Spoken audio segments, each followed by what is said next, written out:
The Bloomington site of Metropolitan Stadium was nothing more than 164 acres of farmland when it was purchased for $478,000 back in 1955. When the stadium opened in '56, it barely seated 20,000.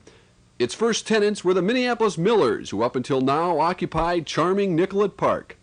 It wasn't until the fall of 1960 when the American League moved the Washington Senators to the Twin Cities, and Minnesota had its first Major League Baseball team. We're gonna win, Twins, watch that baseball start. Crack out a home run, shout a hit, hooray! Cheer for the Minnesota Twins today. In the first year of '61, the Twins had a nucleus of raw talent which soon developed into a powerhouse team.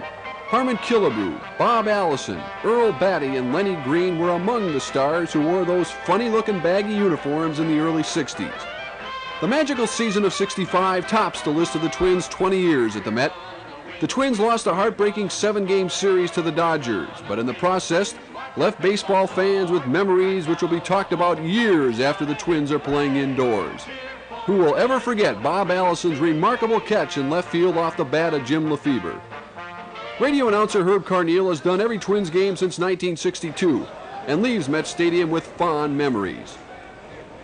I really had some very pleasant years here, winning a pennant in '65, a couple of divisional titles in '69 and '70, and I think just watching some of the real great players that we've had. I know one stretch we had from 1964 to '78, Carew or Oliva won the batting title 10 years out of those 15. Killebrew was leading the league in home runs and runs batted in, and it's just been great to be with the Twins all those years. Tom Hanneman has the story on another longtime tenant of the Met.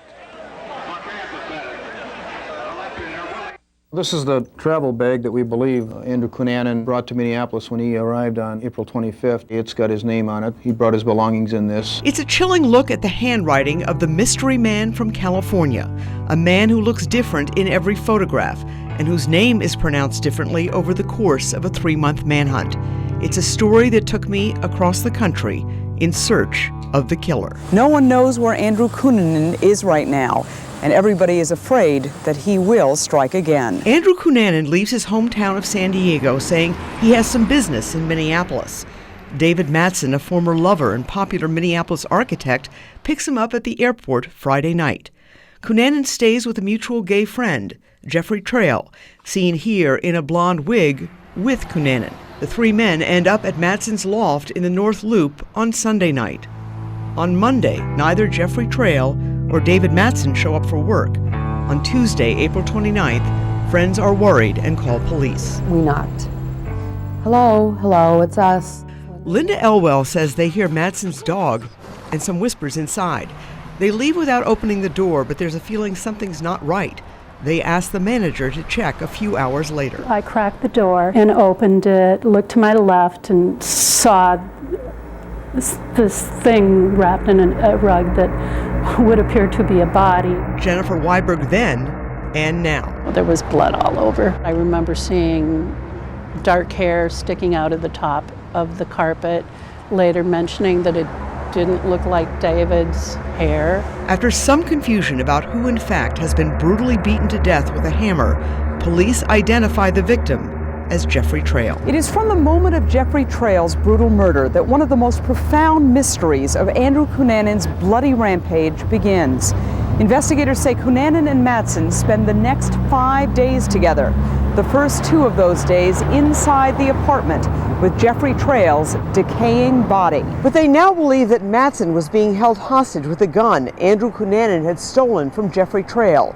It was a gun Cunanan would use in all the other murders. Body was lying spot right here. On May 3rd, David Mattson is found shot to death by a lake near Rush City in Chisago County. Andrew Cunanan is now a suspect in 2 murders. The next day, there is a third. The nationwide manhunt for Andrew Cunanan moves to the streets of the wealthy Gold Coast along Lake Michigan and Chicago. On Monday, May 4th, multimillionaire Lee Miglin is found shot and tortured in the garage of his townhome.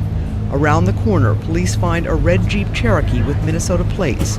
The Jeep belongs to victim David Mattson. The search for Andrew Cunanan continues throughout the East Coast. Friends of his have been notified that he could be in their area.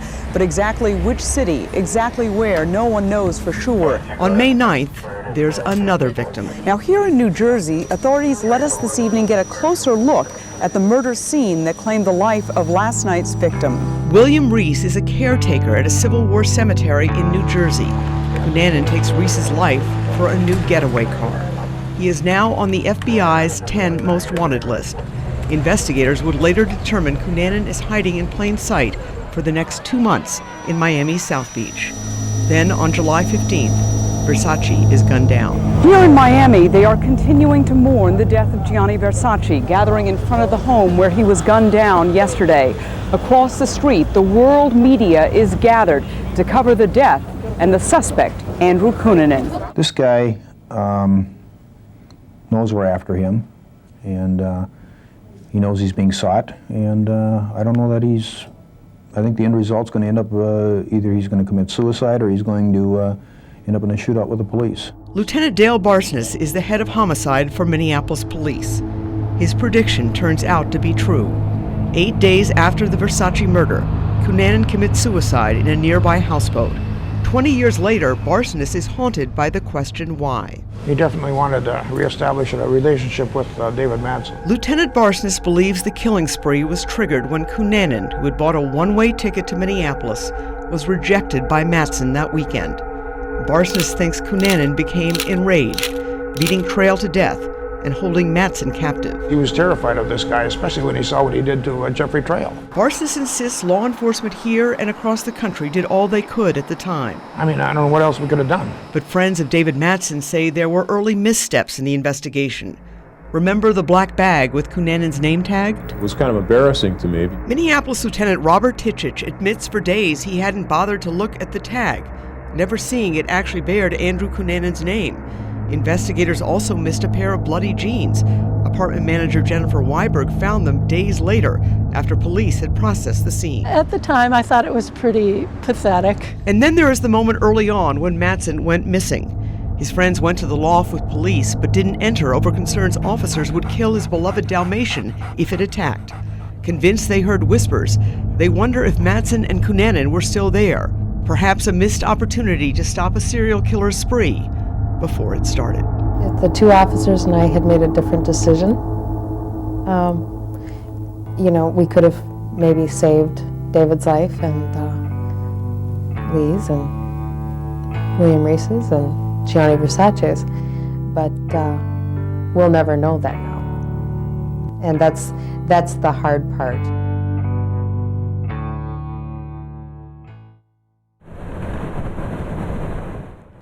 Years ago, on December 12, 2010, heavy snow ripped a hole through the roof of the Hubert Humphrey Metrodome.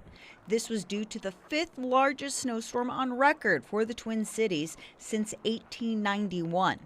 Snow started to fall on December 10th and wrapped up on December 11th, leaving 17.1 inches of snow at the Twin Cities airport, making it the largest snowfall on record for the month of December.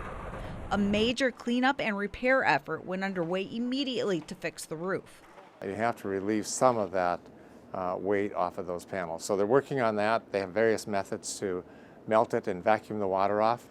And then hopefully we'll try and seal up the building so we can work in a climate-controlled fashion. The Metrodome roof was eventually repaired, but the next Vikings game had to be moved to Detroit. Meteorologist Lisa Meadows, WCCO News. Right now, the world remembers Minnesota's superstar. Prince Rogers Nelson was mourned by the world. The Twin Cities turned into a gathering place for Prince's loyal fans. Photojournalist Mike Dernberger and I were the first news team on scene in Chanhassen that fateful day. We were the only ones there. The streets were still wide open. There was, you couldn't tell anything was happening. Around the same time, Esme Murphy was in a Carver County courtroom covering a murder trial when she noticed the mood change and Carver County deputies move out. But I remember being in that courtroom and just suddenly the deputies were running out and their pagers were going off, their radios were going off. I called the station and they said, someone has died at Paisley Park and we think it's Prince. And and we want you to go there right away. Photojournalist Art Phillips was also sent to Chanhassen. Well, I wasn't necessarily convinced that this is really what was going on. But as I saw traffic and saw that stuff, I'm like, okay, there is something that was going on. Mike Durenberger and I were the only news crews there when we saw sheriff deputies in tears standing outside the main entrance. Whatever they saw inside was enough to shake them to their core. We were told to move back and learned then it was Prince inside, and he was gone. You find out, and wow, it then became surreal. For me, it took a while to kind of take that in. As the day went on, more and more journalists and people would show up. Art paused for one moment to snap a picture of the media all lined up outside Paisley Park. This is a CBS News special report. I'm Don Daler with an update on a story that broke within the past hour: the death of the singer-songwriter Prince. Esme and I spoke with fans and neighbors about this tremendous loss. Before going live, I made one phone call to longtime friend and comedian Dave Chappelle. Prince was a mentor and friend to Chappelle. I told him before announcing to the world Prince was gone. Dozens of people are here in Chanhassen, outside of Paisley Park. It's become a healing space for many of Prince's fans. When they heard word that Prince had died at the age of 57, they began coming here. And then the word spread, and then it became very emotional, and people were sobbing, people were crying. Esme says focusing on work was what got her through the emotional overload of learning it was Prince dead inside Paisley Park. What I realized there was how much Prince meant to so many people. And I remember thinking, did he really know that? Did he really understand how much he meant to people? There's a point where, away from getting the job done, doing that, where you just kind of get to pause and just kind of take it in. Rich Chapman, WCCO News.